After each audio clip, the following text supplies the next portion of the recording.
Engage with the organization as it actually is. If you're engaging only with abstractions of the organization, its org charts, how its processes are supposed to work, and so on, and you're not engaging with how people actually experience the organization, you aren't really engaging with the organization at all.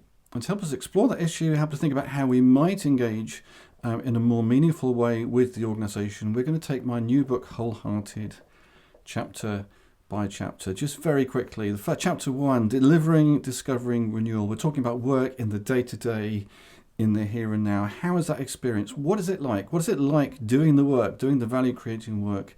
What's it like coordinating? How is that work organized? How do we experience that? And so on. And if this is where the liberation of the organization's adaptive capacity begins, that's the great news of chapter 1. Where might that start? What would people point at and say, yes, this is wasting our capacity? Moving on to chapter 2, adaptive strategizing, keeping us in the game when the game may be changing. What opportunities do people and groups of people have to shape their respective futures? What opportunity do they have to come up with ideas, to strategize? What opportunity do they have to think about their role in the organization, the identity of their group, the purpose of their group, and so on? Issues of self-governing.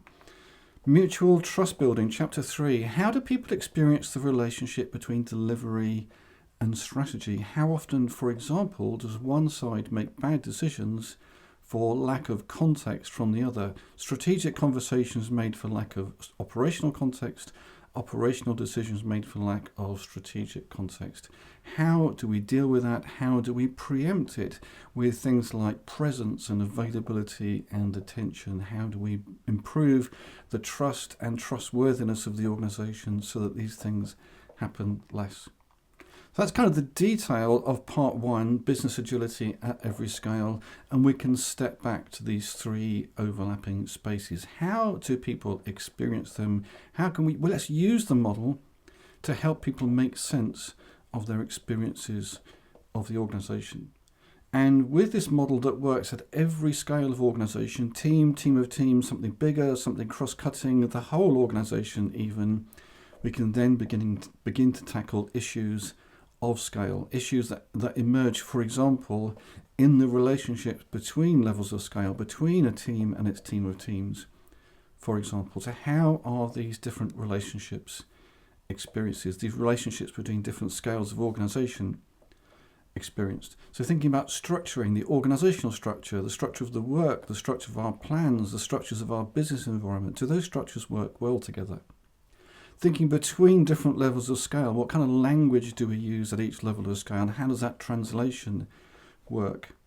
Then reconciling, how do we make sure that our different actions and our plans are coherent with each other, especially as things change, as new information arises, as situations change, and so on. And building that on that idea of context and trust building, that's an issue that applies not just at every scale, but between scales of organization. How do we make sure that the different scales of organization understand each other as well as they need to?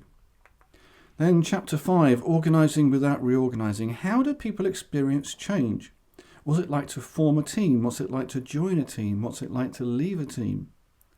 And when a team's work is done and it's time for it to disband, how confident can we be that their learning, their experience hasn't already been wasted? And last, the final chapter, what lies beneath? If we take all those different experiences, the experiences especially that are not as we know they ought to be, if we map those out and think about how easy or how long it would take to change these different things, what would they choose to tackle first? What possibilities might that enable?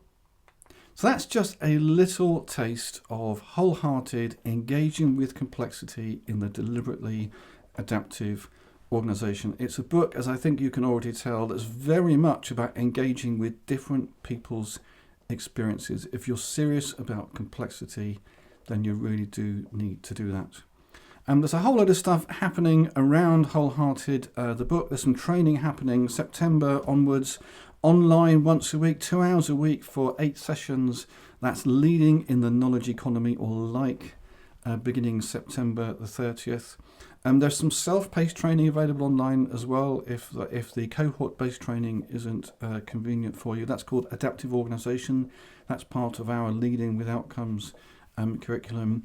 And 2 opportunities to do LIKE in person, in Copenhagen in early November and in Bangalore in early December. So that was engage with the organisation as it actually is.